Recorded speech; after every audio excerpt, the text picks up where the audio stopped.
Entonces, habíamos quedado en el tema de las gestantes con diabetes gestacional. ¿Qué es lo que puede suceder con este tipo de pacientes?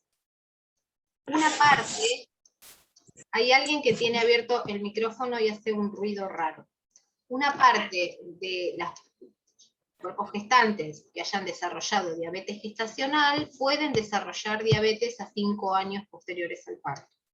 Es decir, que estos pacientes, una parte de estos pacientes, cercano a un tercio, puede desarrollar luego una diabetes de tipo 2. Pero la diabetes gestacional sabemos en líneas generales que se termina con el parto. Ahora, también puede ser que cuando nosotros le preguntemos a los pacientes, los pacientes nos digan, no, pero yo tuve todos hijos grandes. Bueno, todos partos de pacientes de más de 4 kilos ameritan hacer estudios para ver si esta paciente tiene posibilidades o desarrolló una diabetes de tipo 2. La hipertensión arterial, y fíjense que cuando se hizo esta edición del Harrison, la hipertensión arterial se diagnosticaba como igual o mayor a 140/90, y hoy sabemos que 130/85, los valores de guías de hipertensión arterial, que yo se los di cuando vimos hipertensión arterial. O sea que fíjense cómo hay que estar atento a todo lo que es actualización en un montón de cuestiones, porque también estas cosas van cambiando, ¿sí? Hipercolesterolemia, o hipertrigliceridemia, ¿sí? Y no solamente, no cualquier colesterol, no el colesterol total. Por eso medir el colesterol total no tiene sentido, porque yo puedo tener un colesterol total de 150 y está divino porque está por debajo de 200, pero es todo colesterol malo. O puedo tener 200 de colesterol o 210, pero es todo colesterol bueno, protector. Entonces, ¿qué colesterol? No. El colesterol alto bajo, el colesterol bueno bajo o el colesterol malo alto. ¿Sí? Vuelvo sobre lo mismo. Síndrome de ovario poliquístico. El síndrome de ovario poliquístico se asocia a resistencia insulínica. ¿Sí? Por eso las pacientes en general, o los cuerpos con ovarios, no discriminar por género, los cuerpos con ovarios que pueden generar ovarios poliquísticos están en riesgo de hacer resistencia insulínica y diabetes de tipo 2. Y si ustedes se fijan, una de las cuestiones por las cuales consultan a ginecología o a otros profesionales de la salud es por sobrepeso, ¿sí? Dificultades en la piel, dificultades para bajar de peso, y esto tiene que ver con la resistencia insulínica, ¿sí? Acantosis nigricans. Esto ustedes ahora va a ser como las venas del cuello cuando yo les explicaba lo de la ingurgitación yugular en la insuficiencia cardíaca. Ahora van a ir mirándole la nuca a todos los pacientes.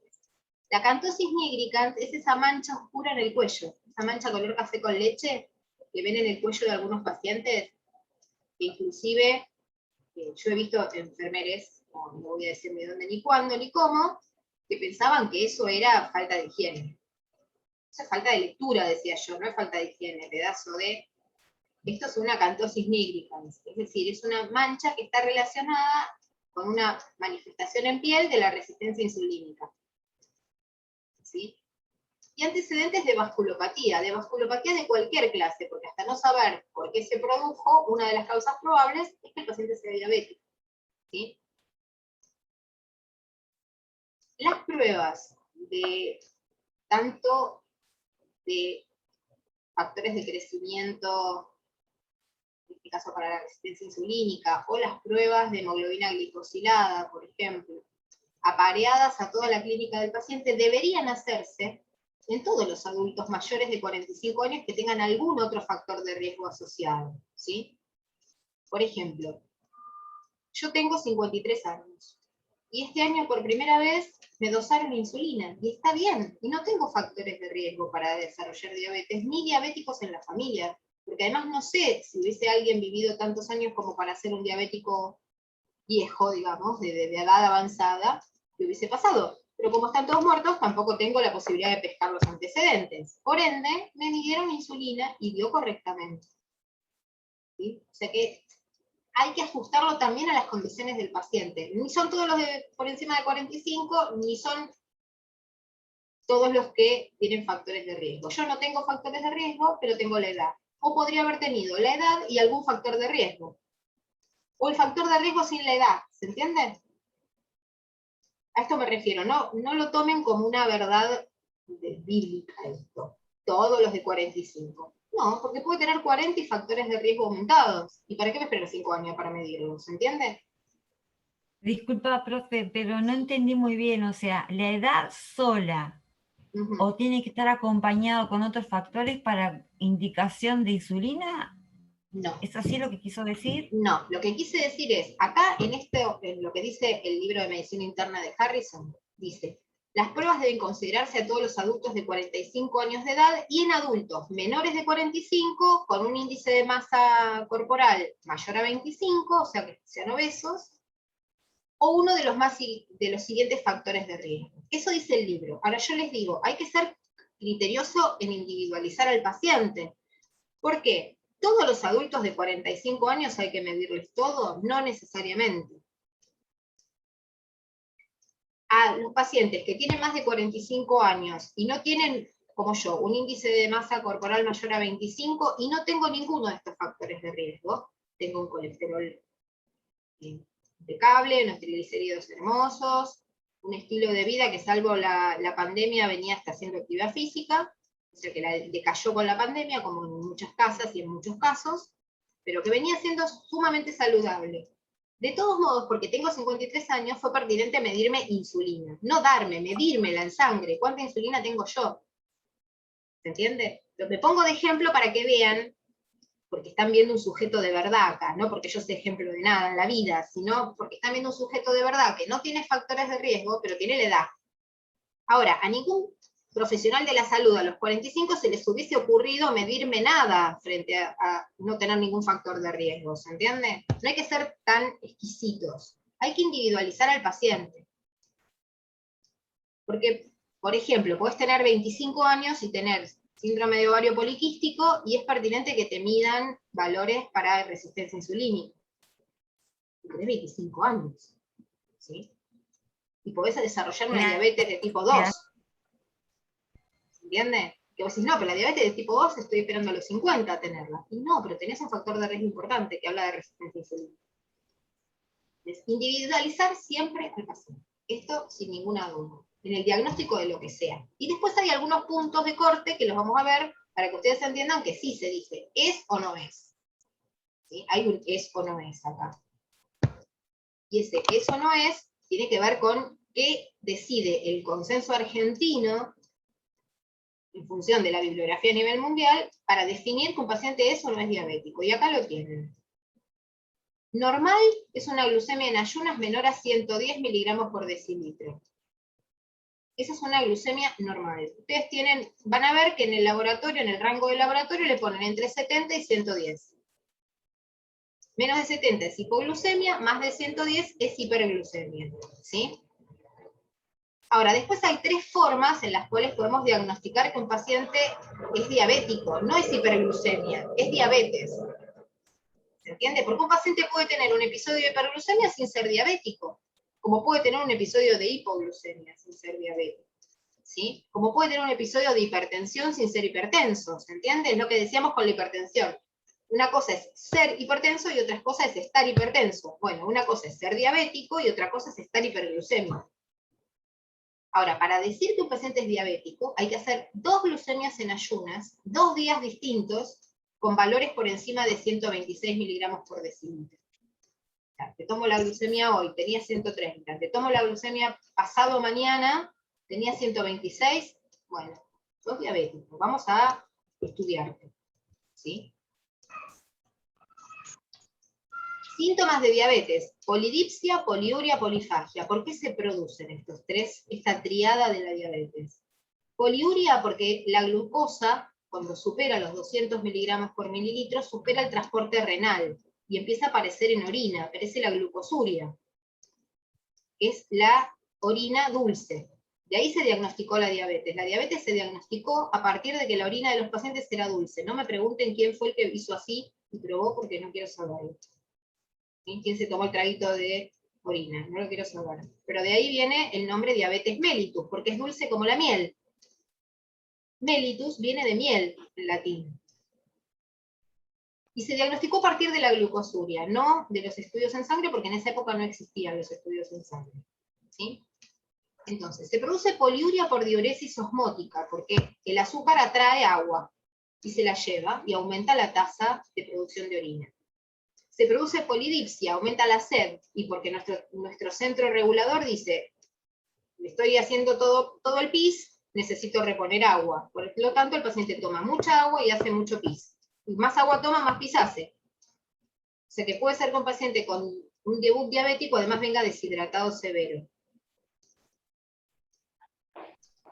Y la polifagia, ¿por qué el paciente tiene hambre? Porque la célula tiene hambre. Porque todo el azúcar está dando vueltas en sangre, para decirlo de una manera bien de supermercado, todo el azúcar está dando vueltas en sangre y a la célula no le llega nada. Entonces el paciente tiene hambre porque la célula tiene hambre, el cerebro tiene hambre y el paciente empieza a ponerse nerviosito con esto, dijera. ¿Sí? ¿Y por qué se empieza a poner nervioso? Porque el cerebro le va diciendo, le va tirando la indicación de que algo acá está mal, no me estás dando de comer, no me estás dando combustible para pensar. ¿Sí? Entonces, estos son explicados clarito, cuando ustedes dicen, no, porque el paciente tiene poliuria, polidipsia, polifagia. Bueno, ¿por qué la tiene? Bueno, por estas cuestiones. Entonces, estos síntomas, más una glucemia al azar, no importa si el paciente comió, si no comió, mayor a 200, nos hablan de diabetes mellitus. ¿Sí?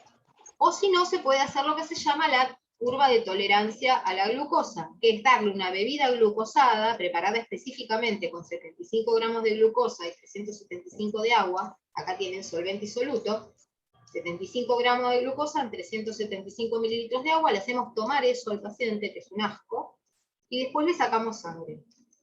2 horas después le hacemos una muestra. Si el paciente es diabético, va a estar hiperglucémico. Si el paciente no es diabético, va a metabolizar ese azúcar y va a tener una glucosa normal en sangre. Eso es para que ustedes entiendan qué es la curva de tolerancia a la glucosa, porque si no parece que fuera una cosa en el vacío, y en realidad no es ni más ni menos que desafiar al cuerpo a que se haga cargo de esa cantidad de azúcar que le dimos. Si se la puede metabolizar, el paciente no es diabético. Si el paciente después de 2 horas sigue con esa glucosa dando vuelta en sangre, quiere decir que no la pudo aprovechar, y si no la pudo aprovechar es diabético. Sencillito. El diagnóstico. Pero es importante porque ustedes van a ser quienes les expliquen a los pacientes por qué están haciendo esto. Porque el médico lo único que va a hacer, o médica lo único que va a hacer es indicar curva de tolerancia a la glucosa. El laboratorio lo único que va a hacer es hacerlo tomar el juguito del amor, color colorado, como digo yo, no es color colorado, es transparente, pero el juguito del amor porque es dulce, y después le va a hacer una muestra de sangre. Y después el paciente va a tener una muestra de sangre diciendo que es hipo, normo o hiperglucemia. ¿Sí? Entonces, quienes lo vamos a tener que explicar, vamos a ser nosotras. Para poder explicarlo hay que poder saberlo. Sí. Ese estudio sí o sí se hace, porque yo tengo 40 años, por ejemplo, y a mí solamente me lo hicieron las veces que yo estuve embarazada. Lo de la curva de glucosa me refiero. Sí. Pero no se hace siempre si vos no sospechás que el paciente tiene antecedentes o probabilidades de estar desarrollando resistencia insulínica o diabetes. Yo en mi caso tuve diabetes gestacional. Después que nacieron mis hijos, o sea, yo tengo un hijo de 15 y mellizos de 14. Después de que nacieron los más chicos, estuve 3 años medicada con metformina 500. Y después de los 3 años me la sacaron, pero curva de glucosa no me volvieron a hacer más. Porque no hizo falta, porque tus controles eran normales. Por eso te pudieron sacar la metformina. Acá estamos hablando de las formas posibles de diagnóstico. Uno puede elegir cualquiera de las 3. ¿Sí? Son formas posibles. A todas las embarazadas nos han hecho curva de tolerancia a la glucosa. ¿Sí? Porque el embarazo en sí mismo puede generar la diabetes gestacional, justamente. Ahora, si después que estuviste medicada y te volvieron a controlar con glucemias en ayunas, y dieron normales, y pudieron retirarte los euglucemiantes, ya está, estás fuera de riesgo. Ya pasó mucho tiempo. Yo les digo que la diabetes gestacional puede generar que un paciente sea diabético de tipo 2 aproximadamente a los 5 años de terminado el embarazo. Vos ya tenés 14 años de ventaja en relación con esto. Claro. Es bastante difícil que en relación con la gestación estás por fuera de peligro de desarrollar una diabetes de tipo 2. En relación con la diabetes gestacional, eso no quiere decir que no la puedas desarrollar como cualquier otro sujeto que no ha tenido ningún niño. ¿Sí? No estás fuera de la población general, estás fuera de esta población en particular. Acá tienen lo mismo que yo les acabo de contar, solamente que he hecho un gráfico para que lo puedan individualizar como algoritmo, ¿sí? Glucemia en ayunas, valores normales, valores elevados, cuáles son al azar, ¿sí? Y qué nos lleva a el diagnóstico de... Acá lo que aparece como PTOG es la curva de tolerancia a la glucosa, ¿sí? Es la sigla de curva de tolerancia a la glucosa. Nos da determinado valor, es normal. Nos da determinado valor aumentado, es probable que sea una resistencia insulínica, ¿sí? O, si nos da por encima de 200, claramente estamos hablando de un paciente diabético de tipo 2. Nada más que... Sí. GAA, ¿qué significa? ¿Dónde? Está GAA. Glucemia en ayunas. Glucemia en ayunas. Gracias. Después, otra de las cosas, otra de las formas en las que podemos ver, y esto lo pone el colegio de... Esto es del Reino Unido, ¿sí? Es el Colegio Real de Practitioners, ellos llaman Practitioners y diabetes, ¿sí?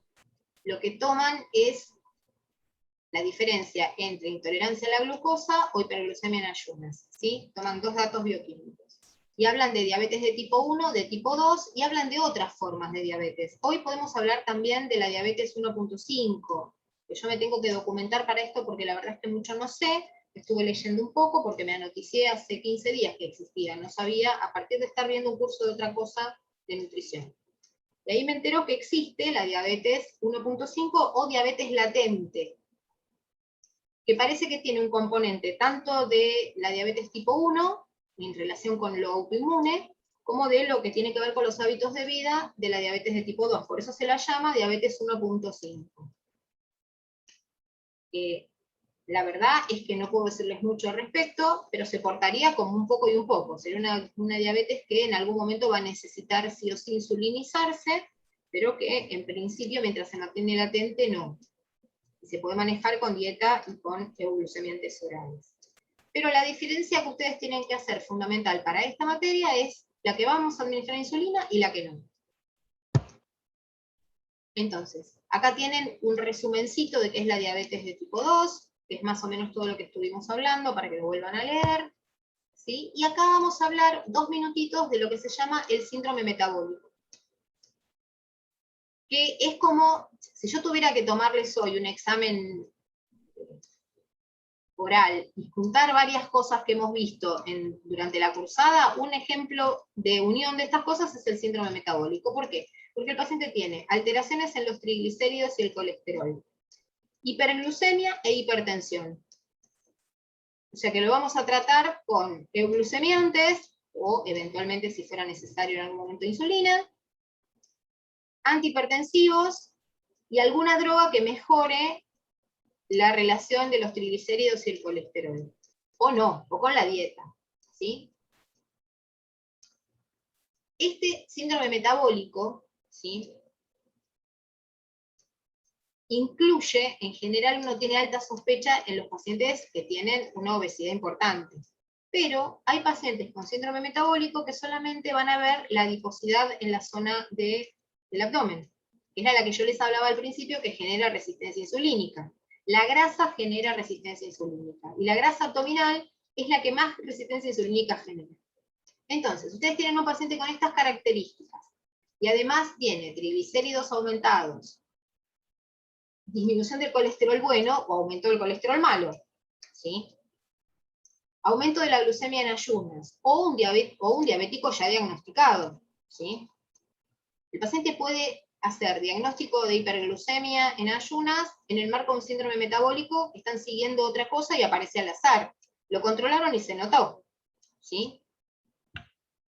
Y pacientes hipertensos. Y ahora sí, fíjense que la hipertensión definida con los valores actuales. 130/85, ¿sí? O hipertensión en tratamiento, porque ustedes pueden ir a ver un paciente diabético con alteración de los lípidos, que les dice, sí, pero yo tengo 130, 70 todos los días. Genial, es normotenso el paciente. Bien, no tiene un síndrome metabólico, pero tomo enalapril todas las mañanas. Entonces, sos hipertenso, pero en tratamiento. Con un tratamiento eficaz, porque te baja la presión, pero seguís siendo hipertenso. No estás hipertenso. ¿Se entiende? Si está tratado y está normotenso, es hipertenso el paciente. Lo que no está es hipertenso en este momento. Como un paciente diabético, sigue siendo diabético aunque se haya dado la insulina y esté normoglucémico. No dejó de ser diabético, solamente no está hiperglucémico. ¿Se entiende?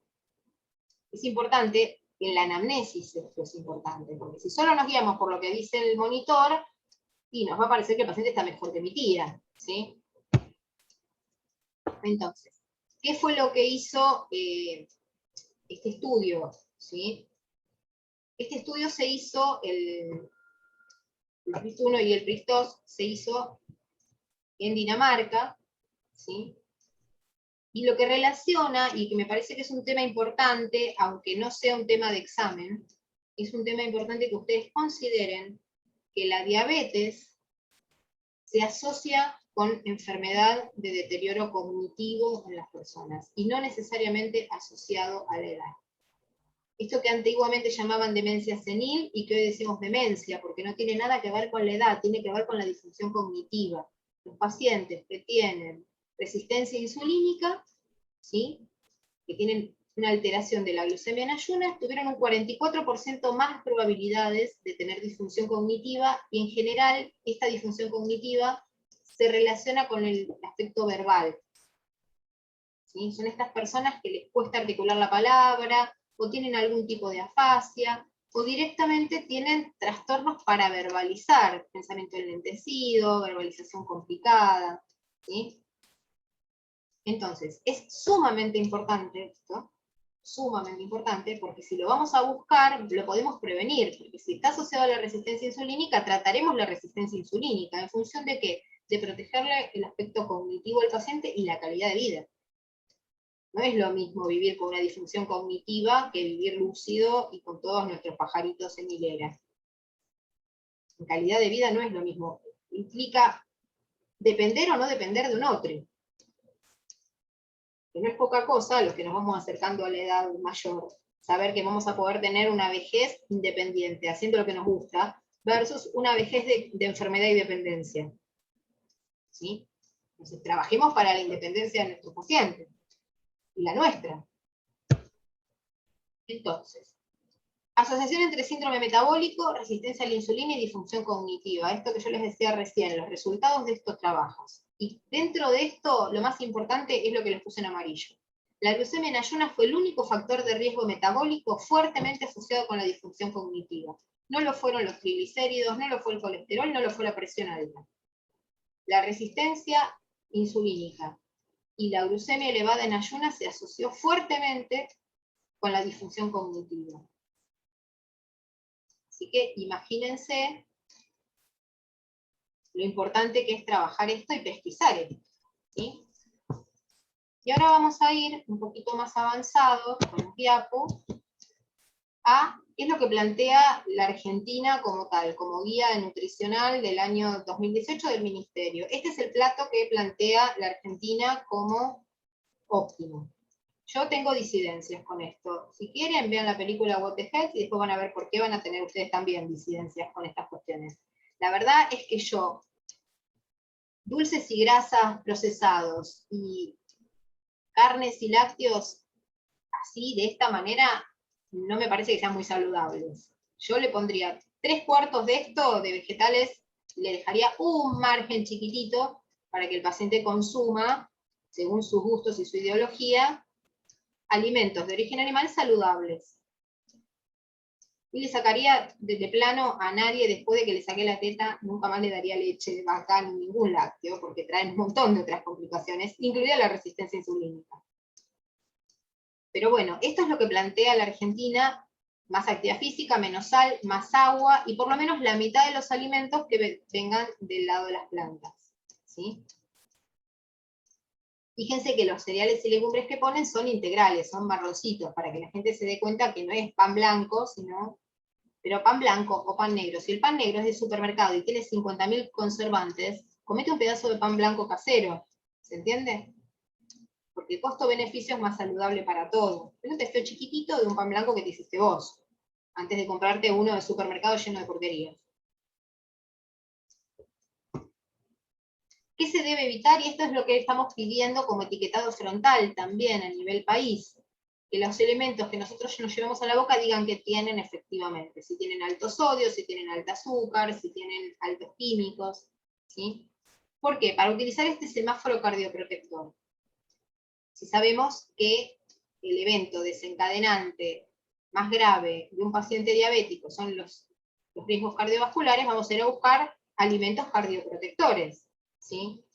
Y todo lo que venga en paquete, o tenga azúcar, o tenga mucha grasa, realmente no va a ser cardioprotector. Se asocia fuertemente la hiperglucemia con la aterosclerosis también. Entonces, ustedes vayan sacando cuentas, ¿no?, de cómo esto se va sumando problemas el paciente. Algunos alimentos con los que se debe tener precaución. Obviamente no le podemos liberar los hidratos de carbono al paciente por más que sean integrales. Le vamos a tener que decir que los consuma como parte de su dieta, pero no como única comida, ¿sí? ¿Y cuáles van a estar libres? Y todo lo que sean verduras y frutas. Porque en realidad, infusiones, verduras y frutas, yo jugos para preparar sin azúcar y bebidas sin azúcar los sacaría de plano. Es preferible que te tomes una limonada, o que te tomes un licuado de verduras, antes que tomarte un juguito Clyde, que tiene 258.000 cosas cancerígenas adentro y cero nutrientes, cero nutrientes. O sea, no es que tiene un poquito de algo, es mentira. Adiciona vitamina C. No, nadie me va a decir que puedo reemplazar una naranja con un sobrecito. Nunca, jamás. Ni costo-beneficio, ni nada. Ni para el mundo. Más envoltorios de plástico dando vuelta. Basta. O sea, no. Nadie me va a convencer de que eso es saludable. Más saludable que un juguito de naranja, no. Acá tienen cuáles son los antidiabéticos orales, y acá es donde se les va a complicar un poquito, porque van a leer que dice antidiabéticos, y en realidad no es que curan la diabetes. Está mal dicho antidiabético, como está mal dicho hipoglucemiante oral, porque en realidad no todas las drogas son hipoglucemiantes, algunas sí, otras no. Ustedes van a tener que fichar unas que sí y unas que no, para ver la diferencia. Pero esto es lo que dice el ministerio, por eso se los traigo para que lo vean, ¿sí? Y ahora vamos a hablar dos palabras de los euglucemiantes orales. ¿Y por qué euglucemiante? Eu es normal, ¿se acuerdan? El paciente está eugnéico, está respirando en forma normal. El paciente está euglucémico, tiene la glucosa por debajo de 110 miligramos por decilitro en ayunas, que sería lo que define la glucemia normal. Y hay dos grandes familias de glucemiantes: las biguanidas y las sulfonilureas. Entre las biguanidas ustedes van a fichar la metformina, porque es la que más se usa, es la droga más usada como euglucemiante oral. ¿En qué se diferencia de otras drogas la metformina? No es un hipoglucemiante. No es un hipoglucemiante. O sea, ustedes no van a tener un trastorno de hipoglucemia en un paciente porque se tomó la metformina y no comió lo suficiente. No pasa nada. Se equivocó y se la tomó 2 veces, no pasa nada, ¿sí? Desde ese lugar, no va a tener una hipoglucemia el paciente. Porque lo que hace es disminuir la resistencia insulínica, es decir, lo que hace es ayudar a la insulina que se pegue a la glucosa. Si no tiene glucosa, no es que aumenta la secreción de insulina, ¿se entiende? No aumenta la secreción de insulina, por lo tanto no puede provocar hipoglucemia. A diferencia de las sulfonilureas, que sí aumentan la secreción de insulina, sí presionan al páncreas para que se secrete insulina. Por lo tanto, esas sí pueden producir hipoglucemia, a diferencia de la metformina. Estas son las dos grandes grupos de glucemiantes orales, que actúan de estas dos maneras. Después ustedes van a leer en su libro de farmacología o en un libro de fisiología, toda la fisiología de la insulina. Van a ver dónde se produce, dónde actúa, todo esto lo van a aprender ustedes tranquilos, sentados en casa leyéndolo, porque es una papa. A mí lo que me importa de esto es que ustedes entiendan esto, que hay dos formas en las que el páncreas secreta insulina. Una es la dosis basal, es como si yo le hubiera puesto al paciente un suerito a 7 gotas por minuto con un analgésico, ¿sí? Y todo el día está recibiendo ese suero con analgésico y no le duele, no le duele, no le duele, no le duele. Este paciente, pobrecito, se cae de la cama y le duele, ahora le duele. Entonces le voy a dar un rescate, le voy a poner otra cantidad de analgésico, además de estos que estaba recibiendo a 7 gotas por minuto. ¿Por qué? Porque se cayó y le duele.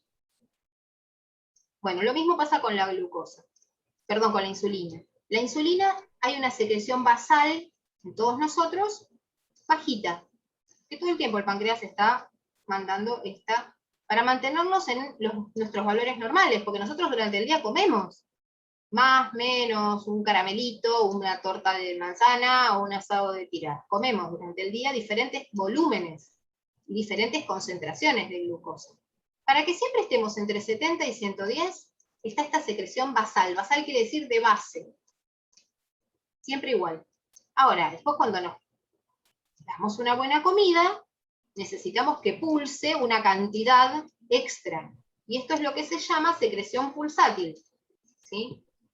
Se la llama pulsátil porque es un push, un pulso de insulina para llevarse todo eso que nos acabamos de comer. Esto es en condiciones normales. Esto es lo que el paciente diabético no puede hacer. No tiene disponible un pulso.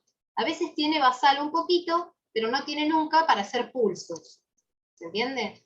Entonces, por eso es que ante cualquier ingesta de alimentos va a ser hiperglucemia. Si no, utiliza insulina exógena. Acá tienen todo lo que la insulina hace en cada órgano, ¿sí? Para que lo repasen ustedes. Y acá es cómo vamos a clasificar a las insulinas.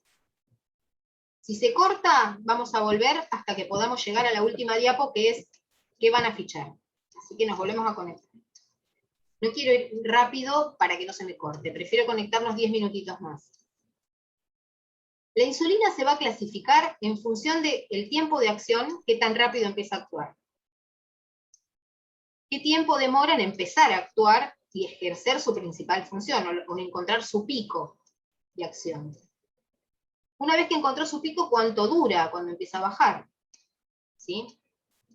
La concentración que la insulina tiene en el frasco por unidades, que es lo que yo les decía al principio cuando no estábamos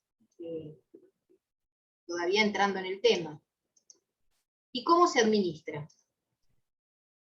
Y yo además les agregué, cuando les di tarea, ¿de qué origen es? ¿Es animal o humana? O si es animal y animal no humana, digamos. Entonces, si ustedes hacen el cuadrito con todo eso, que tienen un montón de material en el campus y tienen material en la clase también para armar el cuadrito, con ese cuadrito no se olvidan más de los tipos de insulina. Y cuando se vayan a la práctica de cualquier materia, se llevan el cuadrito para acordarse, porque nadie tiene por qué acordarse todo de memoria. ¿Sí? Entonces, ahora vamos a salir, nos vamos a volver a juntar nuevamente y vamos a empezar desde acá.